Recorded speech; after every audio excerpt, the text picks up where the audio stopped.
Okay, let's go ahead and get started here. Welcome back for day 2 at the World Health Summit. Delighted to have at least some of you join here. Maybe some of you are comfortable in your rooms right now watching virtually. But this session is entitled Next Gen Health Systems, Building with Data, Designing for Impact. It's a really fancy title that we have here. I promise we will get beyond the buzzwords and get into nitty-gritty around this topic. My name is David Humphreys, and I work with Triangulate Health, which is a health economics and policy firm that helps enable smarter decision-making at a global and a local level. I used to use them in my time in the Economist Group, and I suspect many of you have seen their data looking at the true burden of issues like AMR, as presented at this conference. Today's session centers on how we harness data and digital tools, not a new topic, but certainly an important one, to enable better, equitable, and hopefully more impactful decision-making. I'm not going to spend a lot of time framing the issues, though I'm going to talk about the things that we're going to get into with this panel that we have. Part of that is talking about the progress that we made. Progress in development and effective use of high-quality data and digital tools, cutting across different health conditions, elements of care, and actors in an expanding healthcare system. We also need to recognize the challenges that we face, the hurdles in digital infrastructure and data gaps and skill sets and incentives, and what steps are needed to overcome these as technology and AI become more prevalent in health. The last issue is an important one in dealing with the issue of trust and misinformation, and making sure the systems that we're building for today and for tomorrow connect with the communities and people they're intended to be able to serve, and that overwhelming amount of information that we all face and how we navigate that in a way that is a positive way and generates the impact. Now, to make sure that we also get beyond those catchphrases and buzzwords, hopefully the panel will be able to get into real-world examples and how those were achieved. Those tend to be one of the important takeaways that we can have here. Also understanding that not all geographies are the same, and the challenges that they face in one system and another, though they may have principles that race to the top and not to the bottom, are important to recognize. And lastly, what do we need to be able to ask of different actors, many of which are in the room and some that will be part of this panel here today, and make sure that we have that way forward in collaboration. So we have a really great panel here, but to get started, I'm delighted to welcome to the stage Dr. Hans Kluge from the WHO, who's going to help set the stage in talking about the digital determinants of health. Hans?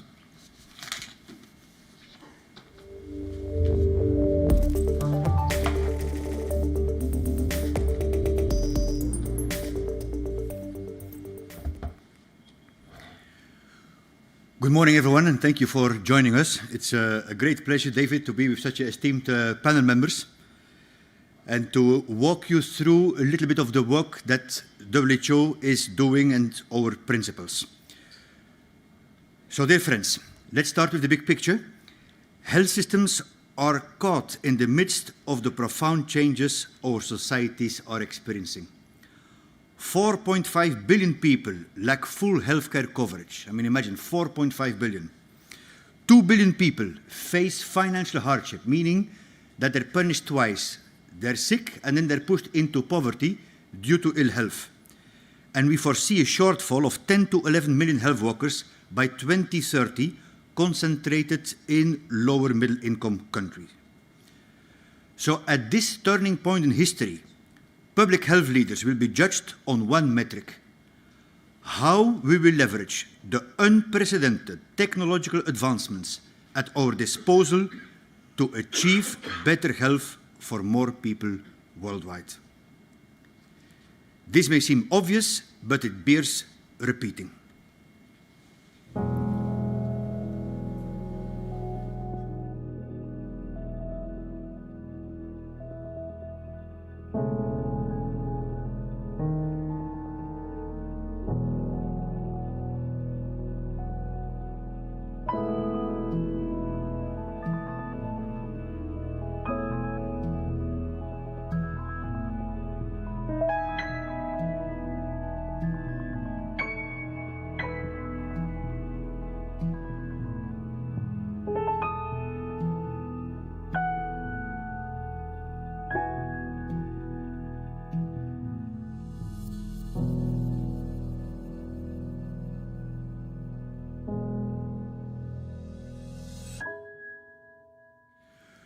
So today I want to walk you through 3 essential elements. First one, where we stand. Second, what needs to be done? And third, why I believe we should be optimistic. For those who don't know me, I'm a born optimist. I think it's important in these times. So let's start with the landscape, part one. There are inspiring stories showing how technology is making health systems more predictive, preventive, and personalized. In radiology and diagnostics, we already have the evidence. AI can interpret medical images much faster and often more accurately than radiologists. When used responsibly, this technology can help address global shortages of radiologists and provide faster and safer diagnosis, even in remote areas. Most importantly, these developments are being embraced by health professionals themselves. Telemedicine has moved from the periphery to the mainstream. Our WHO review, covering the 53 countries in the pan-European region, drawing on more than 2,200 studies and 20,000 patients, found clear benefits of telehealth in screening, treatment, and long-term care for chronic conditions. Some examples. In Georgia, one of our projects equipped 60 rural clinics with state-of-the-art digital tools, from ophthalmoscopes to secure data platforms. And it brought the specialists' care much more closer to the communities. Estonia offers a glimpse of what's possible when digital tools are designed to achieve equity. A digital prescription system automatically caps annual co-payments for medicines, preventing financial hardship without patients having to apply for the benefit. This is digital solidarity in action. And in an age where information travels faster than disease, managing infodemics has become as vital as managing epidemics. WHO's Information Network for Epidemics, known as AP-WIN, has worked to counter misinformation by engaging communities directly, including pilots in places like South Sudan. Yet, despite of all this promise, the reality still lags far behind the potential. We have regulatory gaps and skill gaps to address. As our forthcoming survey of AI in health across the region shows, less than 50% of European member states have comprehensive AI governance frameworks. Only 8% have a national health-specific AI strategy. And only 1 out of 4 of the countries offer any in-service AI training for health workers. At the same time, we're living with an equity gap. A WHO-led review of the digital determinants of health identified 30 factors shaping how digitalization can either improve or worsen inequalities, from internet access and digital literacy to algorithmic transparency and data ethics. Unless we tackle these determinants heads-on, technologically risks amplifying exclusion. And finally, David was alluding to this, there is a trust deficit. Misinformation and opaque algorithms are eroding people's trust in the information they find online. So what do we advise? This is where we must start, where we are the most vulnerable. People's eroding trust in health and science. To help build trust, WHO Europe, in partnership with the University of Zurich, has developed a self-assessment tool for digital health policymakers. It helps to integrate transparency, accountability, and citizen engagement into every stage of policy design. Companies too have a role. They can and should make sure that people understand how their data is used, protected and shared. Because without trust, innovation remains a very distant dream. But we also must go beyond trust, ensuring that everyone plays their part. The tech and the AI industry to better demonstrate the true impact of innovation. How? By providing evidence that digital and AI can, number one, secure better health and care outcomes before pushing widespread adoption. Actually, we do this already for medicines and traditional medical devices, so why not for the AI? Number 2, alleviate the burden on the health workforce so that they have more time not only to care about the patients, but to care about themselves. I had a press conference last week at our first ever survey European on the mental health status in the workforce. My friends, we're not doing. 1 out of 10 doctors and nurses in our region has passive suicidal thoughts, and 1 out of 3 doctors and nurses face signs of anxiety and symptoms. There is no health without health workforce. And then third, tech and AI industry to close the health system's finance gap, making the healthcare more accessible and affordable. Now, the industry can also support global solidarity. Tech companies can help build trusted data spaces aligned with the European health data space, and these standards, of course, can work beyond the EU. But let me underline, standards should not just be technical luxuries. They can become the essential enablers of equity and interoperability, ensuring that the secondary data used for research and development of therapies reflects the diversity of our global population. And that's what we must commit to, about leaving no country, no continent behind. Our health systems must be helped to learn and change, to be learning environments. Actually, it's a moment of learning for our entire health systems. Too often, we think technological advancement will happen mainly in hospitals. And it's time to bust this myth. These developments are driving significant change outside the walls of the hospitals as well. Primary healthcare is becoming our digital frontline. AI-driven triage, remote monitoring, and decision support tools can empower communities, improve follow-up for chronic diseases, and expand access for the vulnerable groups. In Norway, a national study found that patients using telehealth for chronic conditions felt safer, more supported, and more in control of their own health. They had lower mortality and needed fewer home care services, which shows that well-targeted digital care is both humane and effective. Increasingly, the health systems from Spain to Kazakhstan are using population health management, integrating data on their communities to predict risks, intervene early, and avoid complications. We need to encourage the health workforce to see AI as a companion, not a competitor. Doctors and nurses can use the AI to reduce administrative burden and improve patient outcomes. For example, in the United Kingdom, the National Health Service investment in AI tools has transformed stroke care.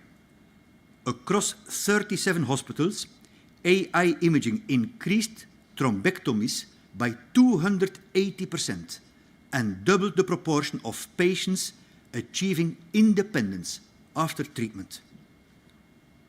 So this shows that investment in technology alone is not enough, but we need to invest in the people, not just the platforms.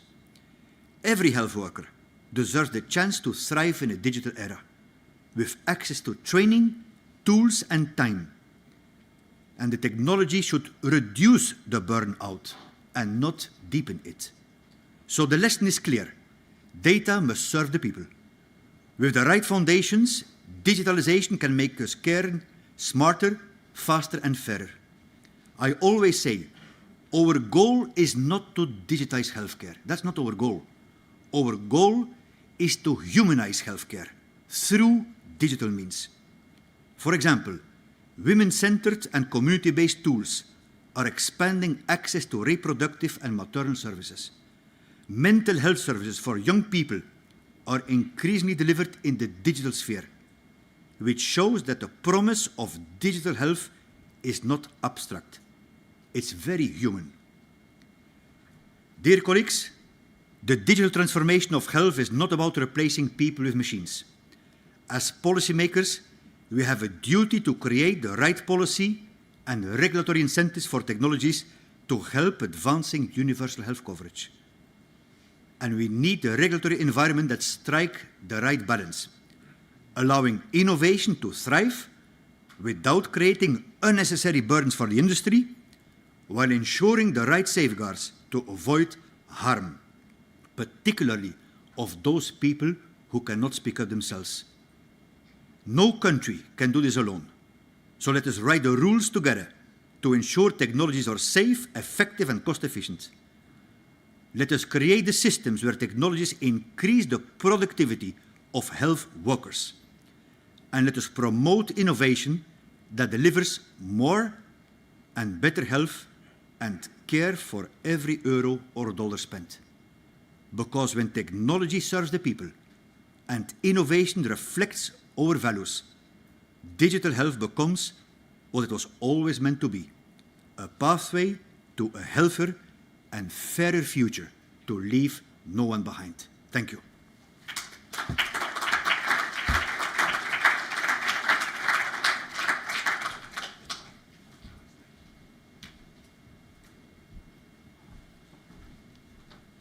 All right, thank you, Hans, for setting the stage and talking about really important issues and the digital determinants of health.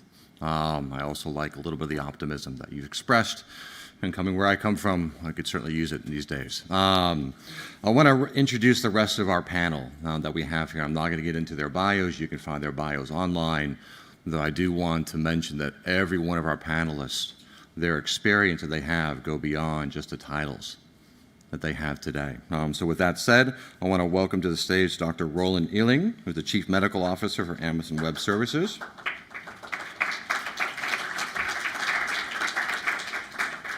Dr. Jayashree Iyer, CEO, Access to Medicine Foundation. Dr. Sai Praveen Haranath from Apollo Hospitals. And last but not least, Dr. Anjali Moeller from the Group Chief Health Officer at Zolka.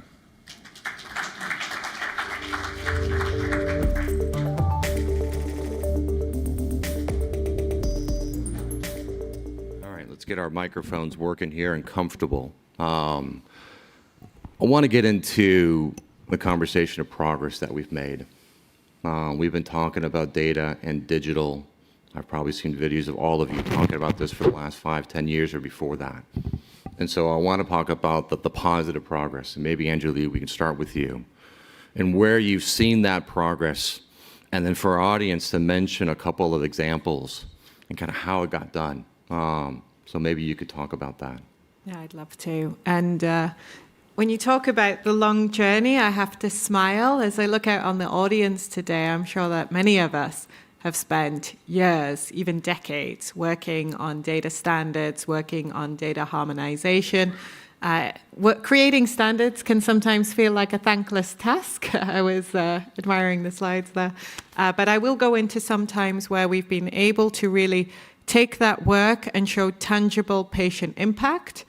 And the thing is, once you have that standardized data set, when you have that process to keep it standardized, then the value comes again and again and again and again with new use cases, with new lighthouse cases. So I'll talk a little bit about some of the work we're doing right now at Zolka and some of the work I've seen throughout my career. One, I know that we have some colleagues here from Bayer, and at Bayer we saw a lot of work as we started to introduce the data mesh protocol, as we started to have data products available, connecting research data and clinical data. So we know we're all thankful for the STDM data standards and what they've made it possible for pharma companies to do, combining that then with pharmacometric standards, proteomic standards, genomic standards, and really being able to then identify new ways to repurpose existing medication. We see so much value brought through label expansion across the pharma industry at the moment. I think that that's one place where there's tangible value brought out through that data harmonization. I'll also talk now about some of the work Zulke is doing across Swiss hospitals, helping them to introduce the data mesh and standardize their data set. And here it goes to the point that we saw around productivity in the hospitals. So the first use cases we're looking at are not immediately clinical decision support, but they're really talking about hospital operations. How can we bring this efficiency into the hospital operations? Which staff member should be deployed at which time? How do we see inflows and throughput through the hospitals of patients? And how can we manage that more effectively? Right now, we're working with approximately 6 hospitals across Switzerland, and that continues to grow. And of course, we have work in other regions in Asia and across the UK. We'll get into those data gaps and issues that you talked about and the progress that we've made in bringing that all together, because it's important on that experience and look across the world, how we can do this in all parts of the world. Now, Sai, I want to bring you into the conversation and talk about your experience, and I've seen you spoke probably about 10 years ago talking about the value of technology and digital and how it can be used in different elements of care. And in that time, what progress have you seen coming forward, you come from? Maybe you can talk about those examples that you see where progress has tangibly impacted the outcomes across society. Sure. I often introduce myself as a kind of doctor I do not want to meet. I'm a lung and critical care specialist, so you don't want to meet me. But I really loved, Hans, your overview of what the numbers you showed. So anytime I talk about the tangible examples, 3 numbers come to my mind. I didn't know it was 4.5, I thought it was 4, but 4.5 billion people have no health care. The other big number that hits me is 28. India's median age is 28. There's only 75 million people above the age of 60 or 65 in India right now. So it's 1.3 billion Indians getting old in the next 30 years. And then the other big number that I like to remind myself is 1. You need to impact that one patient. So whatever the data standards, whatever the constructs we make, if it doesn't impact that one patient who needs your care who's sitting in front of you, none of this means anything. So I think I often tell my IT colleagues, at the end of your keyboard is a patient. So as you design elements, as you design data structures, we need to remind ourselves of that. With that preamble, in terms of specific examples, in my career, how many of you use WhatsApp? Now, WhatsApp is extensively used in Indian healthcare, where I know cardiac surgeons who run their ORs using an entire WhatsApp-based system, and it works. It's a coordination platform, and it really helps. Not the best if you wanted to really analyze the data, but it's a systematic way to actually do work. At Apollo Hospitals, I'm from Apollo Hospitals in India. It's a large hospital network, 75 hospitals, 10,000 beds. And we've been really at the forefront of telemedicine and technology. And I was looking at those slides and I say, you know what, we do a lot of these things. So we do remote monitoring extensively. So we've been doing remote monitoring across India. And we recently started work supporting tele-intensive care in India. We've been doing that in Indonesia and Fiji.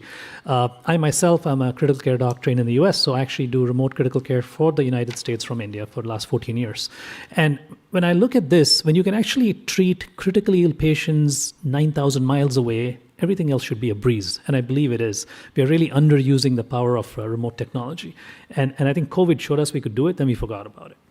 The other tangible example is the wearable technology. Wearables have come in extensively where a cardiac monitor that would really look at all the vitals is now on your wrist.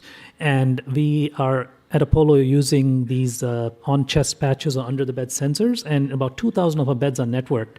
And all of the data in the last 18 months has given us about 200,000 patient data into our command centers, and we've been able to triage the patients in terms of the acuity of illness and prevent cardiac arrests and ICU transfers. So there's just very 2 simple examples. And of course, extending to the chronic disease part as well as the population health part, diabetes, hypertension are epidemics for us, and really working on using technology in the home is something that we're working on. AI, of course, is always in the room, and I think we are doing models for prediction. We are using AI to help with throughput. We're also helping AI to help with triaging the large volume of acute patient care that we're looking at. No, those are really great examples, and we'll talk about the challenges in implementing those, and including costs that come associated with AI. But Jay, I want to bring you into the conversation as we talk about the issue of equity. And I remember hearing your comments when you were on one of my panels a couple of years ago about the value of technology and innovating access in remote places and the like. I just wonder your reflections on the progress we've made in making sure these data and digital tools reach the people that need it the most? Yeah, happy to illustrate a couple of points from our research. So for those of you who don't know a bit about our work, we've been for about 20 years evaluating how the healthcare industry impacts access to medicine in low and middle income countries, independent from the industries themselves. So I think that generally there's been about 6 general ways that that the healthcare industry has engaged in digital and AI tools for access. Firstly, in improving efficiencies in research and development so that there's more availability of data and less actual investment going into research, and in that way reducing the cost of research, increasing the likelihood of actually finding the right molecule. So there's a lot of high throughput screening that it works on with data, and AI has definitely helped a lot in that.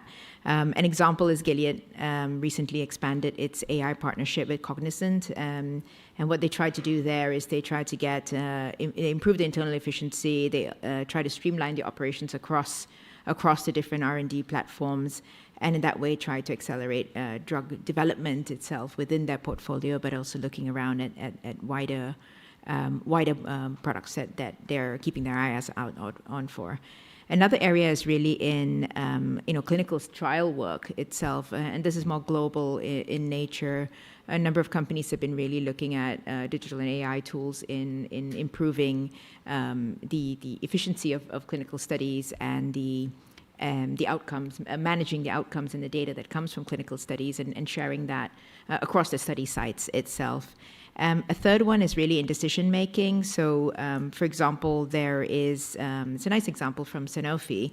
They've developed a new app called Play, P-L-A-I, with a company called Ali Labs. And what they do there is they try to support employee decision making across the company's manufacturing and R&D and other divisions. So there's, with very large companies trying to make decisions on access, having a bit more harmonization across using this particular app in really getting results in place is something that as an industry you see some pickup. I think a fourth area is really in supply chain management. That's really been, I think, as Hans showed, a huge impact in bridging supply and demand. I wish there was a lot more in terms of, in low and middle income countries, better data on predictable demand so that we can actually use this, and I can get into that later on. And I think the last 2 areas is really in disease management, which I think Hans and others have spoken about, several examples all around the world. There's lots of pockets of examples, and we need to find a way to harmonize and scale up some of these really good examples. And last but not least, from a population perspective, really in terms of managing information sharing, I think from a mother's perspective, from a caregiver's perspective, that really makes a huge impact in terms of where do I need to go to receive care, and do I get the right alerts to bring my child in for their vaccinations. In reality, in low and middle income countries, which account for 80% of the world's population, we have not done enough in scaling up the level of digitalization and AI. The promise is there, the potential is there, there are plenty of examples to work with, but we really need to improve sort of the digital literacy and expand digital capabilities in countries. And I'm sure my colleague here will speak a lot more about trust and how to make sure that countries and populations really trust us in handling data in that sense. Certainly an important issue that we'll get into later on. Hopefully we can find different ways forward, how they generate that trust. And so, Roland, it'd be great to get your perspective and the progress. I always love to talk to people who come not just from the industry, from a tech background as well, and a tech perspective, and seeing the progress. And in many years, I'm hearing people who come from that tech background and see healthcare, and you see things differently, right? And so I'd love for you to talk about the progress that you've seen, and really some of the examples that I've seen. You talk about kind of being at the cutting edge of what is possible, where we can go. Maybe you can elaborate on that. Oh, thank you. So, yeah, by way of background, I'm a physician as well, so I'm an academic interventional cancer surgeon by training, and then got into tech late. And so I have that privilege of being able to see both sides of the fence. And at AWS, I have the privilege of working with a lot of national health organizations around the world, both with Western countries, you'd call them, or low-middle income countries as well. And we see very similar challenges across all countries, where we work at scale to really enable countries to deliver healthcare. And the kind of conversations that we have that are fairly uniform across these countries, they kind of want four different things. One is a data spine. So actually, how do you connect up all of the different systems that are actually running in real time? So we work very closely with the UK NHS. We run the national digital spine for the UK, connecting 44,000 different clinical systems across the country. So that first aspect is how do you get the spine together. The next thing is the data platform. So actually how, once you've got the data, what do you do with it, and how do it goes to standards. And I really do hope that we'll be that AI will actually help with that standardization piece. That's been so. I'm a big ontology and standards nerd. I love it, but it's very difficult to try and get people working together. But I think there really is going to be an opportunity for AI to make a difference to the standards and unifying the different data sets. So again, in the UK, we platform the national data platform, and again, we do that in several different countries as well. The next thing is then once you've got the data together, actually developing patient-facing applications. And again, it depends on what kind of country you're in. So some countries want to create national digital patient records. That's one option. Other countries say, well, actually, we're going to decentralize it and create different applications and have different providers coming in. That's more of a US model where different actors can come in and work on the data. But again, many countries now are developing that single digital patient record. So in Australia, we're hosting the single digital patient record for the whole of New South Wales. There can be one record for the whole region. Singapore has got one digital health record for patients. India is going the same way. And then finally, trusted research environments. So once you've got the data together, patients can access their own data. How do you make it accessible for research development, biopharmaceutical company research as well, in a really trusted way? So again, we're working at scale to bring these things together. And obviously payment is a really big issue as well. So when we're talking about data, it's not just clinical data, it's also operational data and payment data. So again, we work very closely with the government of India, and the government of India has built out the largest health assurance program globally. So they're ensuring the least will of 500 million citizens. And so that data is running on AWS, and we're helping them aggregate it and then link it to the clinical records as well. So I think there are many opportunities where we can go deep into countries, but again, you need to have the right infrastructure in place and the right regulatory frameworks. And again, I think the data that you're talking about, Hans, is very salutary in terms of, countries have to have the right policies in place to allow this to take place. Now, a lot of organisations say, well, this is all fine for Western countries. It's fine if you're an advanced country, but low and middle income countries much harder.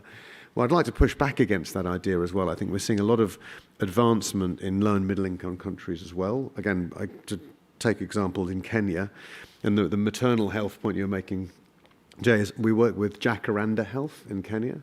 And so Jacaranda Health is a really interesting cloud-based platform which runs on us. And it's got three elements to it. It's got a maternal-facing element, so the mothers have an app which basically reduces maternal and childhood mortality. And Jacaranda have actually engaged with over almost 4 million mothers now to give them timely information to help their children. And again, it links to environmental aspects as well. So it's not just clinical data, it also links to environmental data. So it can actually tell the mothers when a heat wave is coming, you need to find shelter. So it actually is really interesting geospatial open source data, which can link into these apps to allow them to have a better outcome. Then there's a training aspect through it called the Mentor application that can actually train the care providers about what they need to do. And they've actually trained over 10,000 frontline nurses in how to look after newborns. And then the final piece is operations. So there's a pulse aspect for care managers that also looks at both throughput and also cost of care. So again, I think we can, even in environments you'd say are quite challenging, I think we can bring these technologies to bear, and also in hybrid models as well. So you can have on-premises, local data centers, as well as cloud computing coming together. And the final piece around surgery. So the really challenging area of health technology is surgery. So we have Proximy, which is a startup out of the UK that's actually running mentoring for surgeons being trained, again, in Kenya, so East Africa. So again, just in terms of numbers, Kenya has 2.4 surgical personnel per 100,000 people. That's 2.4 surgical personnel. That's not surgeons. That's also scrub nurses, theatre staff, as well as surgeons. 2.4 per 100,000. And there was a Lancet commission in global surgery that recommended that it should be at least 20 surgical personnel per 100,000. So again, we've got these massive care gaps. Companies like Proximy are coming in to allow telemonitoring and teleproctoring to organizations to allow them to upskill their workforces. No, I love the example there, and getting to a point, Hans, you raised about the needs of the healthcare workforce and supporting them in this transition is really very important. We'll talk about those gaps. But Hans, I'd love to hear a bit more of your perspective of those foundational policies when it comes to digital determinants of health, that there is a fundamental backbone that all countries need to be able to enable this, enable it for their health system, enable it for the healthcare workers, enable to connect with people, particularly in rural and underserved areas.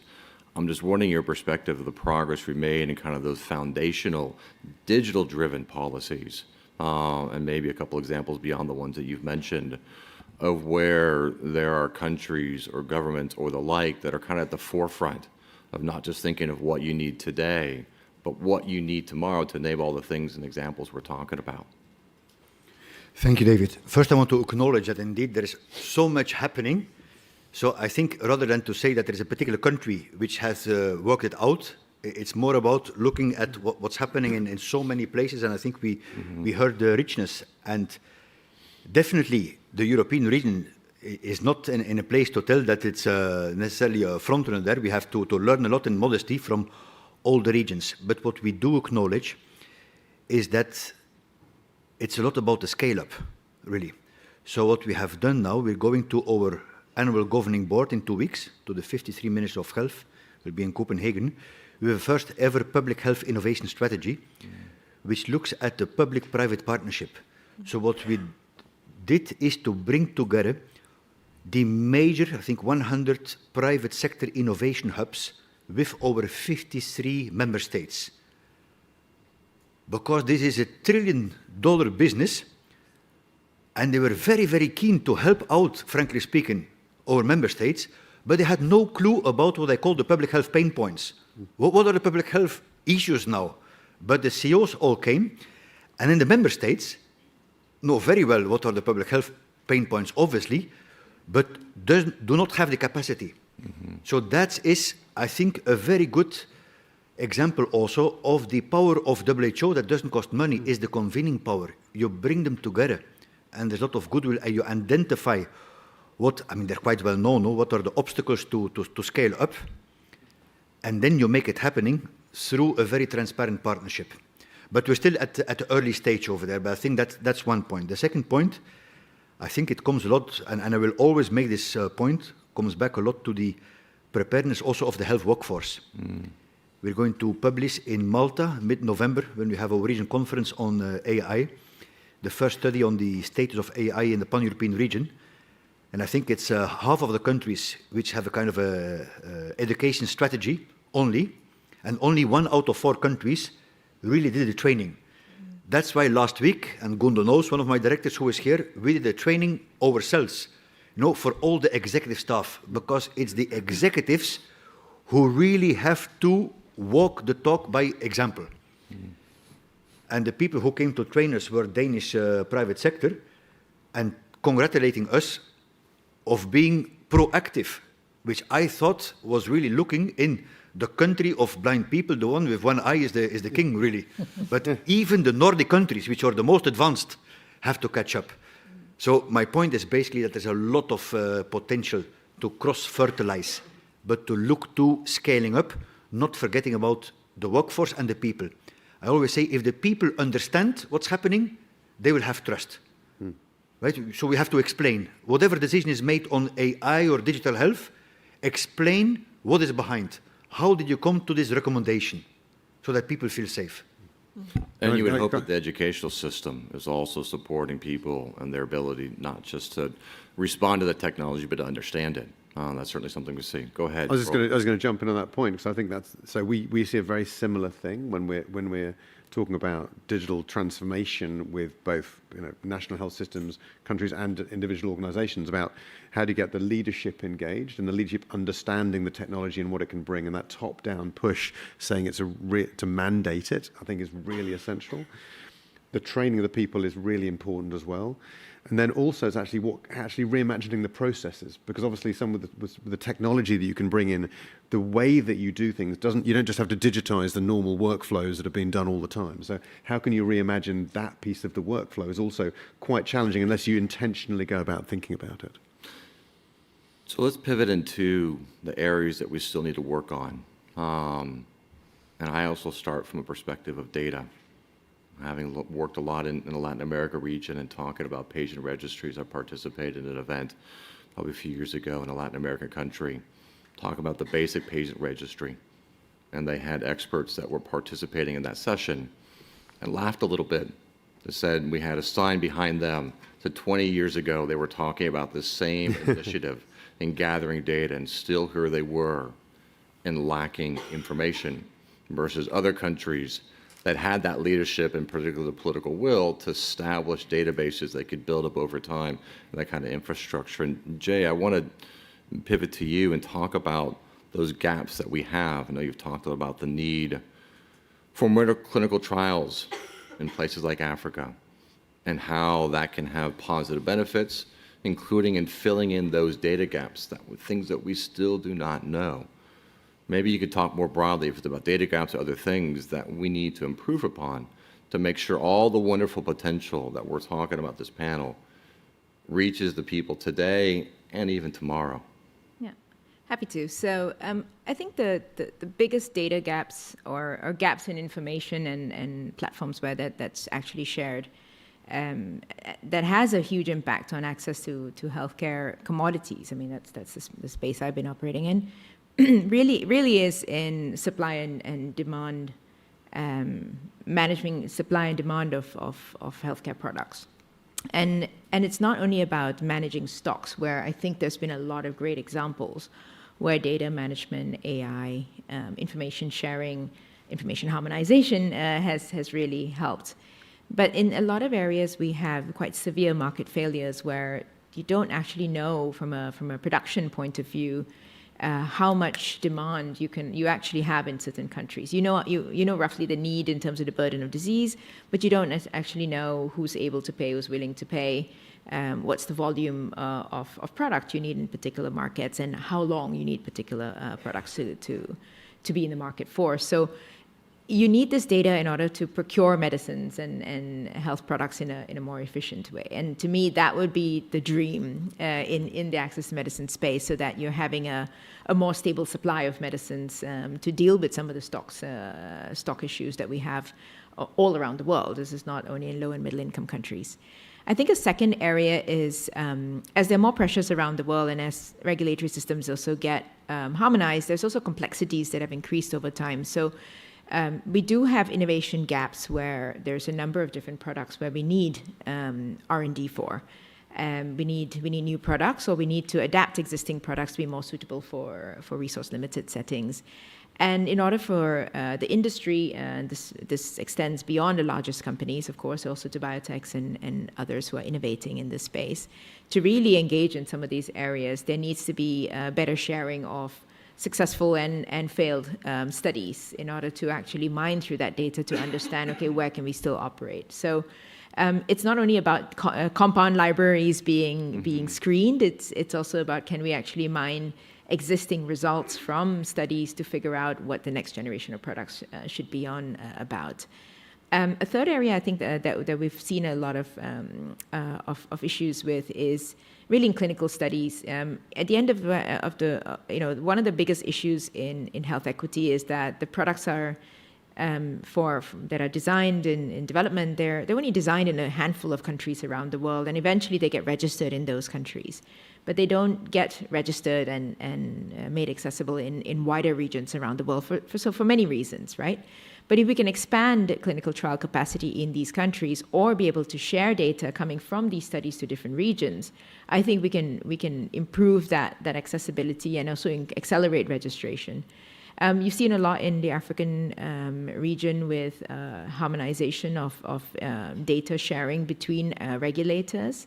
So there's now a lot of activities that is being happening at the African Medicines Agency, development on harmonizing data management across so that companies and developers do not have to go and file their drugs in each and every country separately from each other. So if that succeeds in the next few years, that can have a tremendous effect in bridging that health equity gap.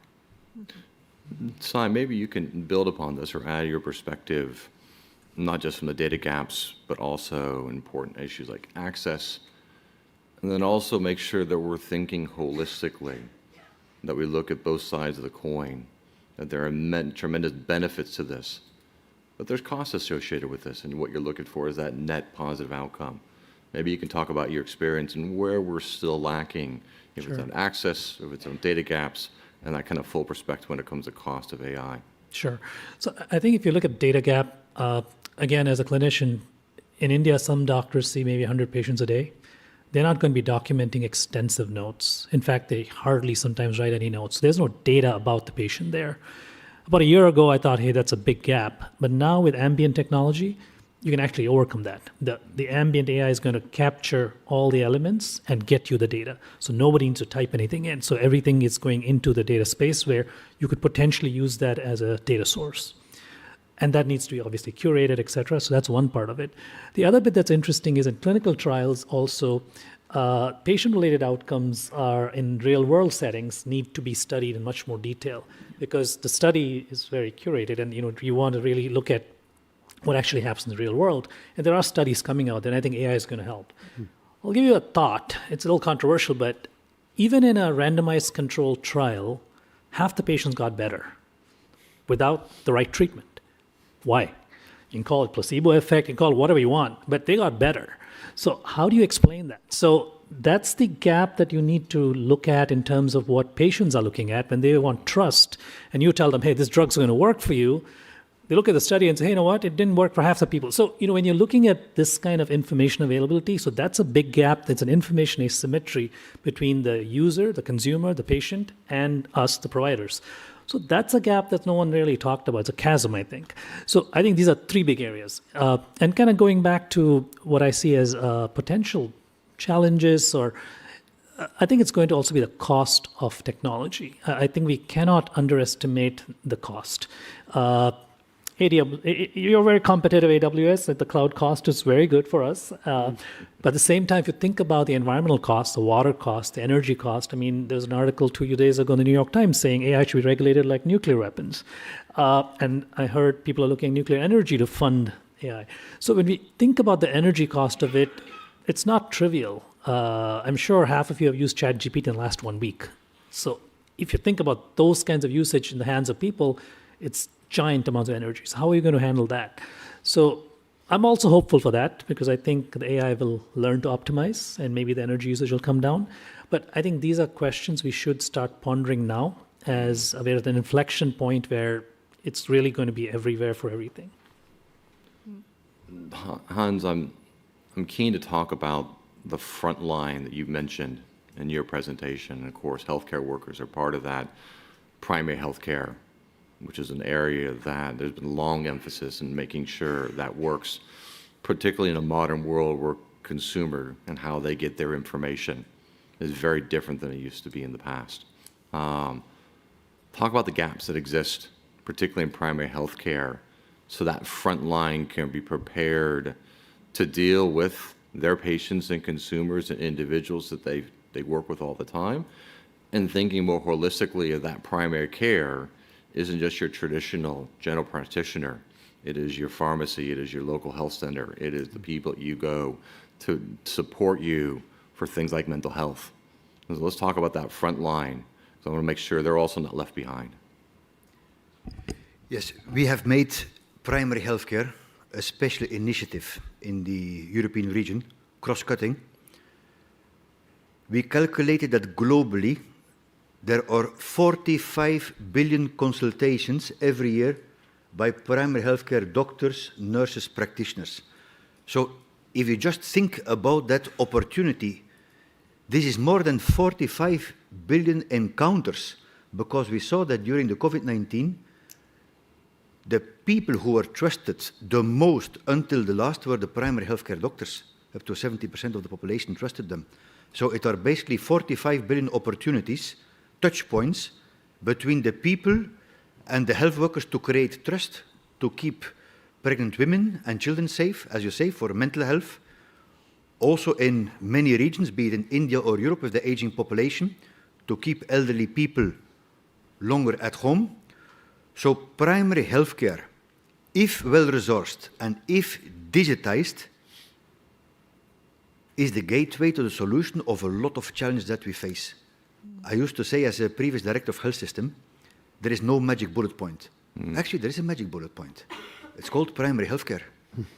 But in a modernized way, it can have different, like you say in France, where there's no GPs in what we call medical deserts, it can be the pharmacy.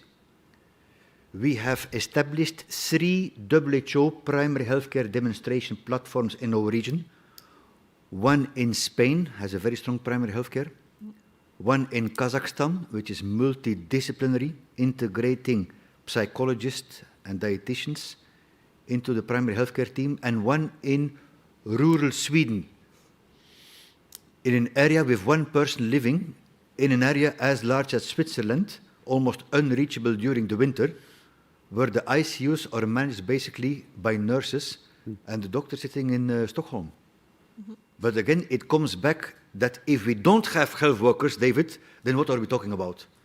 So the main point is to have the political commitment to prioritize our doctors and nurses. In the beginning of the COVID, everyone came on the street and giving a very big applause for the doctors and the nurses. We really have to appreciate them and develop them and take care of them. And our report last week gave 7 policy recommendations how to do this. And the good news, again, remember I'm an optimist, is that it does not necessarily cost too much money. You know, it's a political choice. So, Anjali and Roland, might be a bit of a loaded question here. We brought in a lot of issues that are important that we talk about. What do we focus on if we're really going to modernize health systems? And again, that's a very big and expansive space. The ecosystem continues to expand of actors that are part in. But how do we make sure we make the right investments, not just for today, to support that pilot project, to enable the things that we know are possible tomorrow and the things that we don't know are possible? What are 1 or 2 areas you look at barriers that exist or enabling that potential, taking the optimistic point of view that Hans has presented? What do we focus on? Yeah, so I was listening, and it reminded me of a discussion I was having with some hospital leaders just yesterday. And so one of this, I'd say I have 2 answers. So one is connectivity and the other is usability. And then I'll give examples for both. With the connectivity, Hans, you were talking about Spain. And so I was talking to a leader who runs hospitals across Germany and Spain as well. And the average hospital stay in Spain is 2 days less than the average hospital stay in Germany.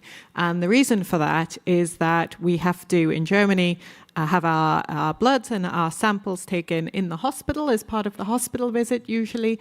And this leads to an extended visit and extended time in the hospital. Whereas in Spain, they've set up connectivity between the local GP, the local nurse practitioner, who's then able to take those samples. Then they can go back home, and by the time they arrive in the hospital, the data's been transmitted, the data is available to the specialist who's going to see them in the hospital. I think that's an easy point on looking at the end-to-end patient journey. So not just looking at them as they turn up at one point in care, but looking at them across that journey and making sure that their data is available. I think that's an area where you immediately see the cycle time reduction between that patient getting the right diagnosis and getting the right treatment. The second one that I wanted to highlight was from an organization called RareX. So RareX is now part of Global Genes, which is an ultra-rare disease patient advocacy organization. And they built out a data platform. So disclosure, I was on the board of management for many years. And this was to integrate data from rare disease patients around the world. Previously, that data was collected often by parents on Excel sheets, trying to do their best to capture their children's rare disease symptoms. And what we were able to do was to provide them with a platform that allowed them to share that individual patient's data, but also then we could harmonize across the phenotypic data and, where possible, also the clinical and lab data that we, of course, were not entirely able to harmonize, but which we could harmonize at least in regions and in specific geographies. Now, who was entering that data? Again, it was often the parent of a child with an extremely rare disease. It was somebody who has a full-time job making money, but also a full-time job caring for that loved one who's very sick. It's not a technologist, it's not a healthcare professional.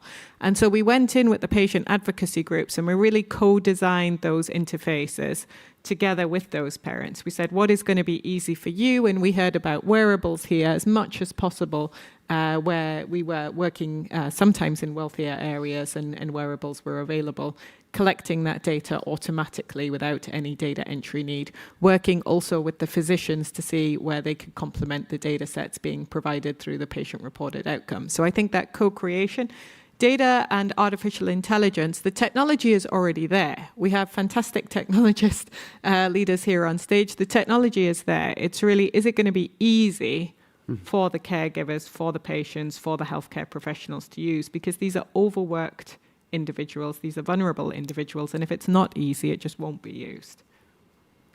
Roland, any thoughts? Yeah, well, I think they're all very pertinent, and I think we see that there are three problems: that finding data is too complex in the first place, and accessing the data is very complex because it's often spread in silos. Generating new data is often very manual, so just accessing those spreadsheets. And I think the ambient voice point you made is very, very key. So we're seeing a lot of transformation in health systems being able to capture that natural language conversation and then bring it into the clinical record without being mediated by a screen. And then AI is too difficult. And actually how you access, how do you put AI in the hands of the care workers without having to go to a specialist AI developer and data scientist? They're all the things that we are trying to address. So we're democratizing access to data, compute, and AI tools.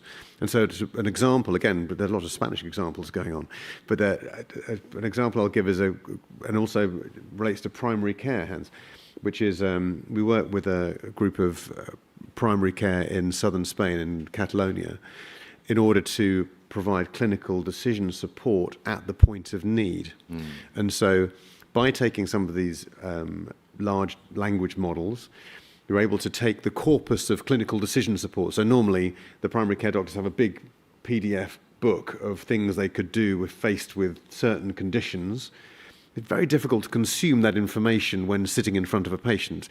Every hospital system, every government has clinical guidelines that should be followed, but it's very difficult to really know whether they are being followed and put it into the hands to make it actionable. And so what we were able to do is to take these clinical guidelines for primary care, put them in the context of actually being interpreted by a large language model, so you can actually have a natural language interface to those clinical records. And so actually you can put the power into the hands of the primary care providers at the point of need. I have a patient that looks like this, what should I do? Well, do this. And because you're using a corpus of trusted data, it's not just the large language model pulling from the internet saying you should do something. It actually it's targeted, trusted information the language model is using to provide information. So the doctors know that the information they're providing is actually legitimate. And I think that's a very elegant example of where large data can be leveraged and made easily and consumable at the point of need. Now, the flip side of that is making the correct data available to the right populations, because again, most of the large data models that we're seeing coming out have been trained, when it comes to healthcare data, on Western populations. And so a lot of the biobanks that are now extant, so UK Biobank, amazing body of work, 500,000 fully sequenced human genomes, pathology, clinical data, imaging data for 20 years. from a UK cohort that we platform on AWS, there's a really elegant paper that was published in August in the Lancet. It's in Nature, where they actually built a large healthcare model, use it to do predictive analytics, so next event that's going to happen. And so by taking 40,000 cases from UK Biobank, they're able to build a predictive large data model. And then they tested it against 1.5 million patients from Denmark, a Danish cohort, and they were able to predict 2,000 different healthcare events that were going to take place. Mm-hmm. But they're pretty similar data cohorts. And so the question is, how can we get data from low and middle income countries, underserved communities, and make sure that they are also represented? We've got the right technology, we can make it accessible, but how do we make sure that the right populations are also being represented? Mm. Well, the last wheel in this cog, as we're getting towards kind of the end of our panel, I promise we will open it up for questions for people to be able to ask, is whatever we create, the consumer has to trust.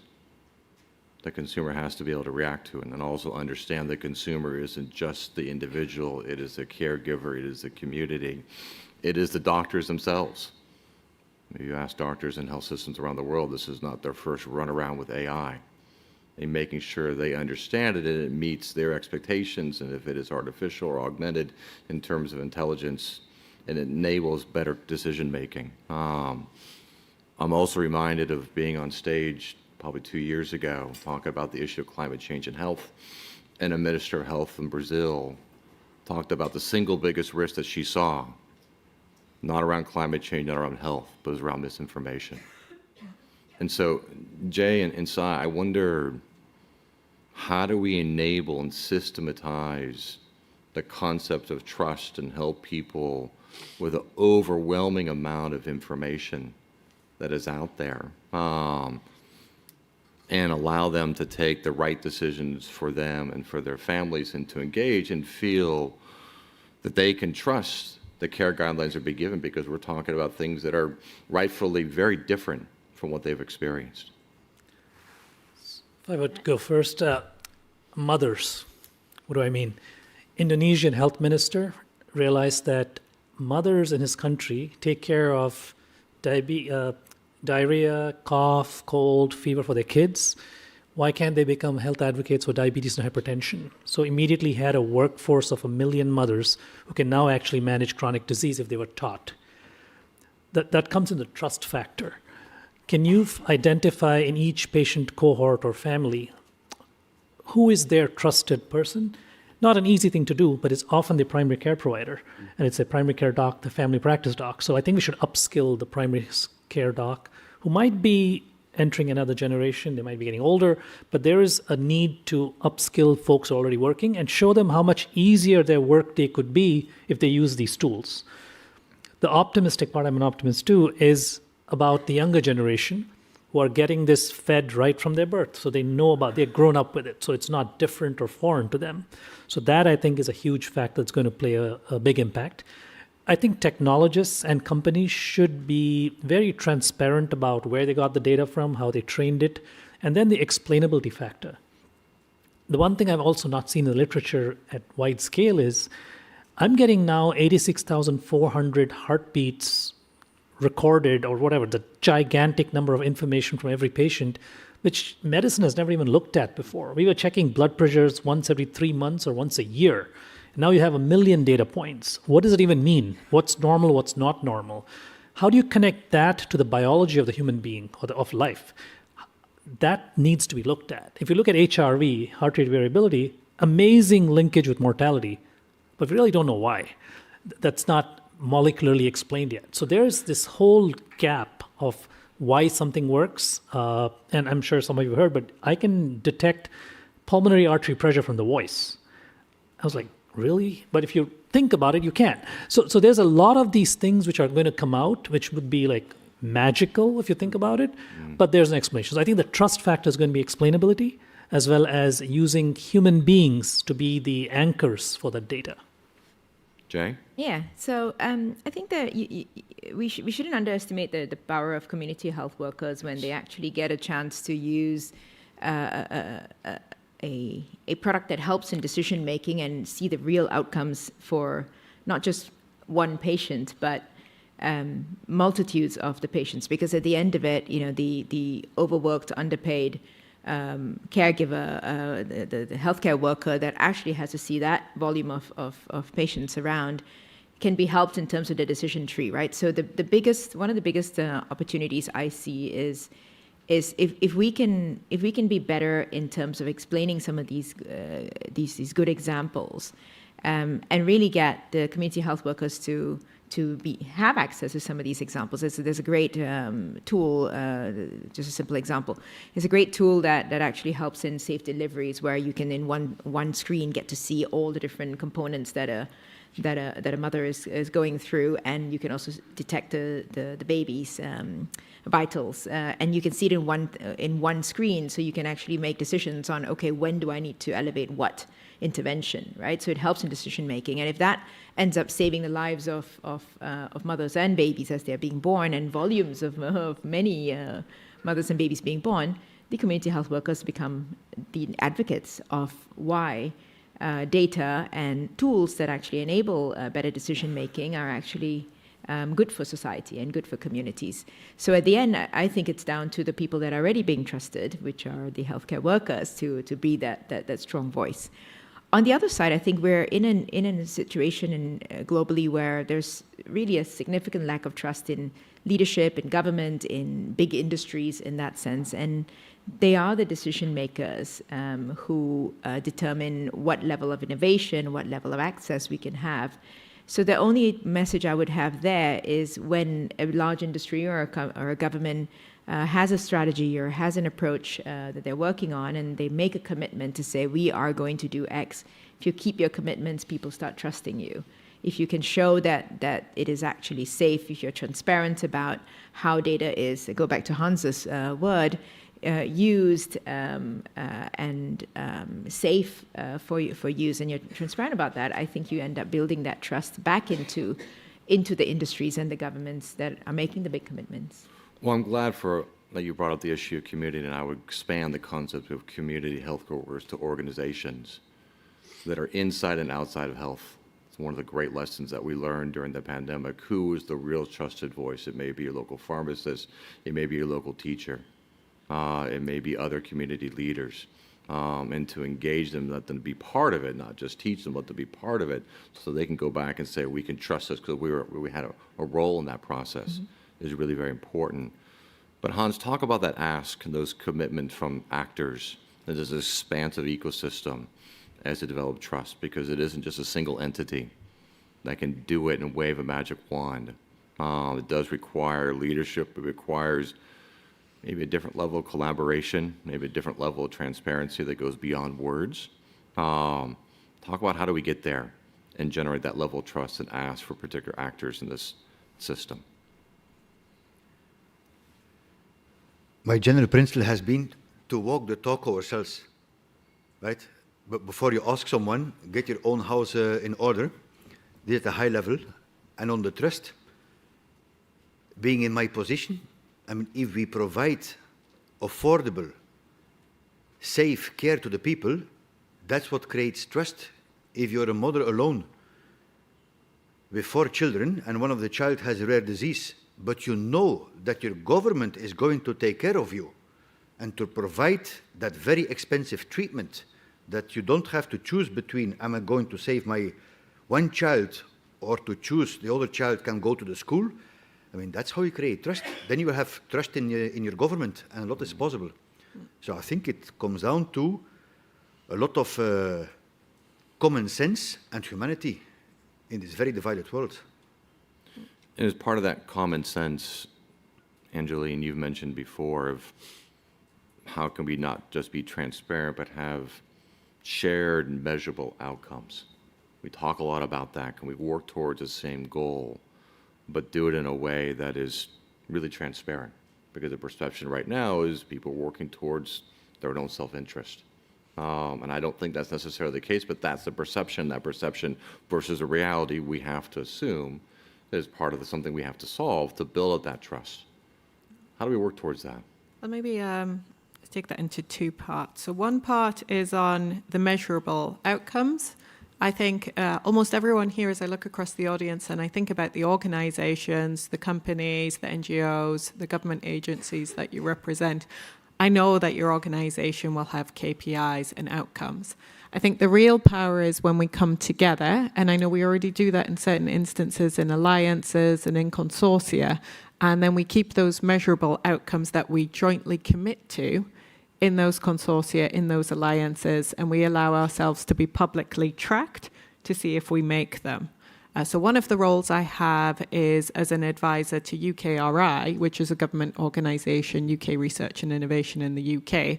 Every year, UKRI gets £9 billion British pounds of taxpayer money to invest in research. And of course, we have to be very transparent back to government, back to the taxpayer. Exactly what are we getting out of that? What are we doing with that investment? And it's made up of multiple players, multiple research organisations. The other thing I did want to touch on was your point around mistrust and miscommunication. And I know, David, we briefly discussed the situation in Brazil and your experiences there when we met yesterday. I wanted to take the opportunity just to say we have to acknowledge as a profession that a lot of the young people today are getting their information from social media. And one thing I have noticed is that sometimes we can think we're too good for social media. There's even been times earlier on at the rise of social media where I thought I was too good to engage with social media and just thought it was terrible garbage and I didn't want to go near it. But the fact is, it is influencing the way the next generation are thinking already. It's influencing the way they're going to vote. It's influencing which organizations they're going to donate to. It's influencing whether or not they will trust the healthcare professional in front of them and the treatments they recommend. So what I have seen recently is a lot of the organizations like those here at this conference starting to engage with social media, starting to gain that new level of literacy. And I do think that's very important for us. I'm actually starting to feel sometimes like it's one of the most important things that we need to be doing to combat the mistrust that you mentioned in your earlier question. Well, I appreciate you bringing that up, and particularly thinking of different avenues to connect with the target audience and making sure you're able to do so. I'm also cognizant of the fact that particular younger generation, much as represented at this Congress, is very motivated to influence, but can also be scared to do so online for the concept of bullying, yes. Right? And we need to be able to be conscious of that and give them platforms that can be safe, that can spark debate. Nothing wrong with debate, but when debate goes to the downside, that can turn a lot of people off, and making sure that we use social media there. Roland, I'd love to get your perspective before we get kind of some last comments and open to the questions for the floor here. Just kind of that way forward. We talk about ethical use of AI, we talk about use of technology, we talk about transparency alike. What needs to be done from your perspective, if you're going to bridge that gap between the tech world and the health background to take us forward? Yeah, well, I'll talk about some tech solutions in a moment, but I think just to go back to that misinformation point, I think, so one of the things that we're very proud to do during the pandemic was work with both WHO and Imperial College London, actually looking at ways to counter this infodemic. And so before GPT got cool, the team actually with Imperial used BERT, which came before GPT. So BERT was one of the very first language models, and they're actually scraping the public internet of all of the social media data that's coming out, looking for every time COVID was mentioned or the pandemic, and then actually rag rating it, saying actually how trustworthy is this information coming out. And that also included sentiment analysis to say, is this humor? Is this someone being sarcastic, or is this actually someone being intentionally misinforming? And so then able to give certain levels of scrutiny to this information coming out. So you actually have a little color code next to it saying, trust this or don't trust that. So again, we're very proud to support that work that was going on. I think that forms the base of a lot of work that's today around that, the field of misinformation. But I think that's also evolved quite a lot, actually, in the last few years. So that one is sort of creating content and saying, how can you validate that content really is the thing that it says it is? And so there's, again, if you may be aware that C2PA is a standard that's come out. And this is kind of a broadly adopted standard. It's a coalition for content provenance and authenticity. It's essentially a digital watermark that can be, it's a framework that basically puts on watermarks onto data, particularly actually artistic works, that actually says this is what it says it is, and this is the provenance and the lineage of that data. And again, it doesn't matter if C2PA is not used. It doesn't mean that it's a fake. It just is it just gives another trust assurance that if it's C2PA stamped, you know where the lineage is because it's stamped into the metadata at the core level. And so again, it doesn't mean that, as I say, it just adds that security level. From an AWS perspective, we've signed up to the Coalition on Health AI, so we want to be a good actor in this space. And also all of the AI services that we produce have got AI service cards, which say where the data's come from, how it's trained, all the background data that goes into it, that again should give some assurance to users that this is the right kind of data that's being used and that it's within ethical bounds. It's a kind of an ethical framework that we use. But as I said, I think there's ways of, so that's kind of the technical solutions. But again, when you come to actually using some of the AI in clinical practice, as I said, knowing those trusted sources that are used as RAG, so it's this the augmented generation of AI using those trusted resources. So whether it's a primary care doctor using a clinical decision support that's been validated or using WHO guidelines, where you get that information to feed the AI is really important. And again, making it easy to ingest those large corpus of trusted data and then use AI tools and put them into real life is critical. So let's have one quick takeaway from each of you in the form of if you had one priority to focus on. A lot of things that we talked about, a lot of examples. Hope people don't feel overwhelmed by examples, but usually tend to be the best takeaways you can take from events beyond this room and act upon them and use the best practices. And maybe, Hans, you can start one priority that we need to focus on to achieve the potential of these next-gen health systems. To involve the health workers from the early phases of the design. Yeah, having a very robust data strategy, going in really being thoughtful about the way that data is being collected and curated in order to allow the solutions to be built on top and to allow that open architecture and innovation to take place. Jay? I think for me, it's more scaling it up so that you're actually implementing some of the data and AI into some of the hardest areas in global health. Sorry. For me, it's to remember we're all patients and to really use virtual care to overcome access issues. Okay. Anjali, last word here. Thank you. And just to add on top of those 4 points I really agreed with, I think it's really having this awareness of the bias that you can introduce into the data. So being very thoughtful about how your data sets are biased and what that will mean for the applications built on top. Wonderful. Well, we have, looks like about 10 minutes for some questions. There has to be some people that have questions there. We're going to walk around with a microphone and we can reach out to the first person here. Maybe we can go ahead and start in the middle.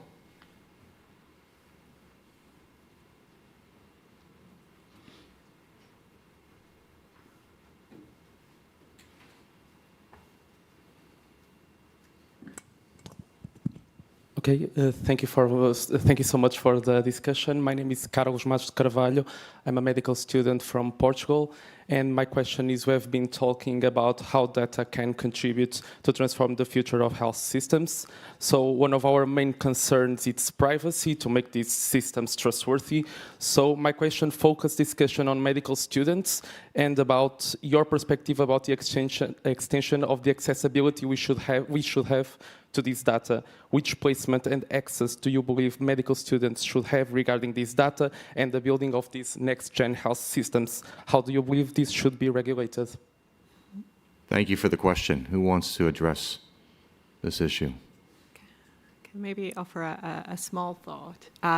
So first of all, I think certainly the education of medical students, and it's one of the things that were discussed at the roundtable I was at yesterday, in getting their comfort level of working with solutions that will provide them with meta-analysis across multiple systems, across multiple hospital groups. I think that is the future of being a doctor. Therefore, of course, during your education, you should start to understand and have contact with the tools and the data that you'll need to use once you're finished with your studies.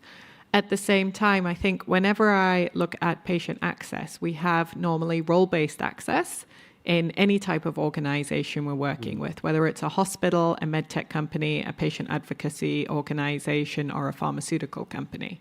And I think that with those roles, there is often training that goes along with it. What do you have to consider? What are the legalities of that data set? How are you using it? And criteria that you have to fulfill in that role. So what I will say is, first of all, I absolutely think it's important to expose medical students to the solutions that we want them to use in practice so that hospitals become more efficient. But two, I think they still have to fulfill then all the criteria that any role that has access to that data would have to fulfill to ensure that patient-informed consent is respected. I mean, you know all of these already, to ensure that that data is used for the purposes that it was originally collected for. So things that follow all of the data privacy regulations that would be applicable in Portugal. Roland, go ahead. Yeah, so +1 to all of those comments. And I also, when you're looking at large data sets and you're sort of thinking about how to build new applications on top and to innovate, obviously most systems now are able to de-identify data at scale and also generate synthetic data. And so you have data sets that represent the population which you're looking at, but each row item isn't actually any one patient, but they are similar enough that if you want to do this innovation, you can then take those algorithms that you build then back to the population where they will have meaningful input. And so again, there's technology called clean rooms technology where you can look at the metadata tags or the way the data is actually classified without revealing row-level data underneath. So again, there are some technical solves for this now that we're able to bring to bear. I'll just add one quick comment. Most of the data in academic medical centers is generated by medical students and residents. You're the ones typing the notes. So it'll be good to have more accuracy in that because your notes might determine somebody's future. So. All right, let's go to the next question here. This gentleman right here.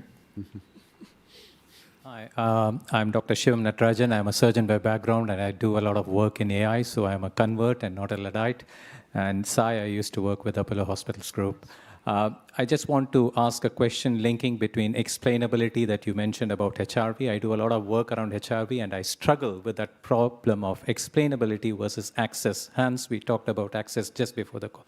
What has happened in the world is because we are not able to explain, we are not able to scale, and we are not able to roll out. And there is this regulatory framework which prevents rollout because of lack of explainability.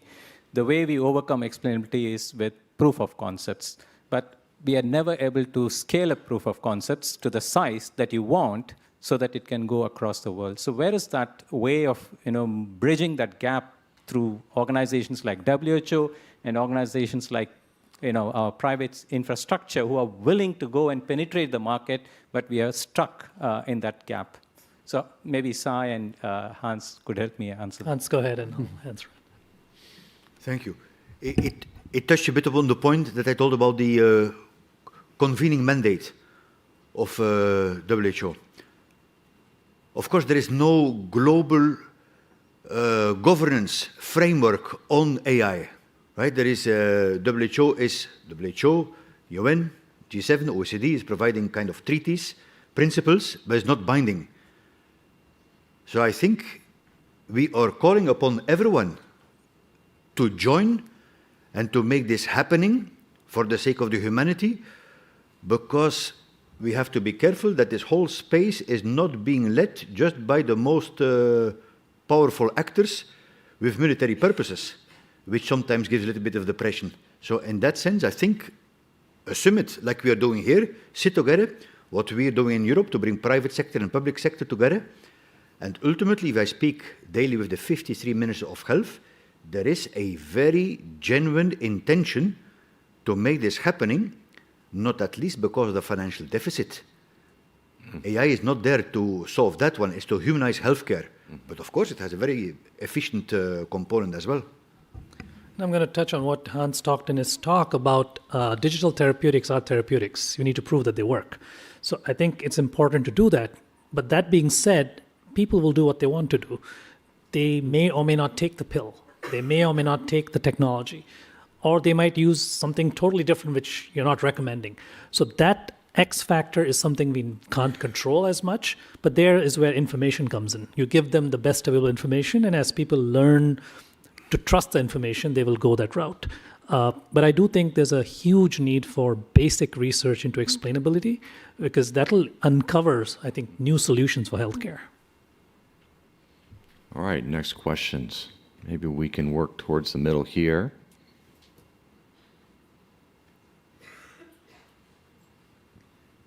Thank you very much. My name is Dr. Stella Kivila. I work with Salient Advisory. We are a boutique consulting firm, and our role is to be able to advance African-led health innovations using market intelligence, evidence-based advisory, but also ecosystem partnerships.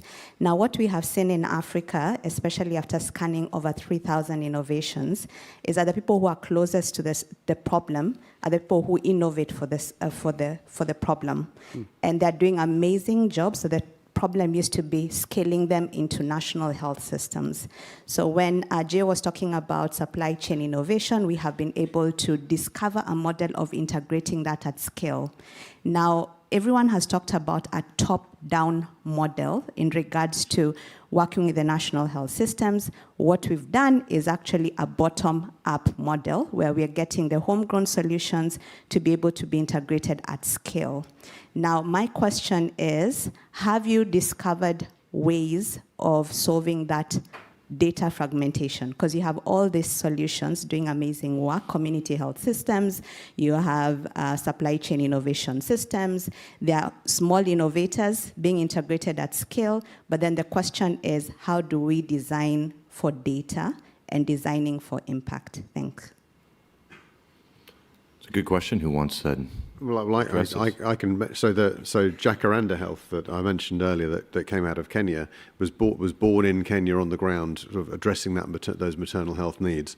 They're now in over 22 countries, including Ghana, and other sub-Saharan African countries. So they've been able to have that organic growth from the bottom up, and they're now engaging with the Ministry of Health of Kenya to actually roll out and be more comprehensive. So I do think it goes both ways, but I think you need top-down mandate to do it. But often we see if top-down trying to deliver things at scale often don't work, because you do need to have that local buy-in. So I do think it is both ways, but we do have examples of homegrown solutions on the ground that then come up. Another one is talking about supply chain is Beyond technologies from South Africa. And so Beyond Technologies actually built out a cold chain supply for vaccine management. And again, that's now gone Pan-Africa as well. So again, we have got great technology examples that if you find a really challenging problem and you're able to solve it, it does scale if there's enough will behind it to do it. Mm-hmm. Maybe I can add something. Please. I think we underestimate the power of community health workers, future health forces like medical students and nursing students, in really coming in early at this juncture that we are standing in society to co-design the solutions, right? And Jacaranda Health is a perfect example of why and how things actually worked from a middle around rather than a top-down or a bottom-up approach in that sense. There was really a lot of design which engaged the health workers and communities early on. And because at the end of it, we are all going to sit around waiting for a national government to come up with an AI strategy among the many other strategies they need to come forward with, and tools in a top-down approach. But if we can start designing things where we are part of the design as consumers, as caregivers, as community workers, medical professionals, I think that would make a huge difference in also the acceptability and how we articulate some of the examples that are really working to get more people to scale things up. And just in addition, there's a lot of technology now that's going into the academic centres, across sub-Saharan Africa as well. So we're seeing a lot of innovation taking place in the universities, and so we're working with the Kenya Medical Training College to scale out their their digital training program to increase the number of care workers across the region. And that's in a hybrid model, so that's both cloud and on-premises computing, but to scale out, care workers of the future, not just medical personnel, but also nursing and rural care providers. Well, I'm getting the sign here that we've run out of time, and I suspect people have a lot more questions. But for now, let's thank our panel for their insights and carry this conversation forward.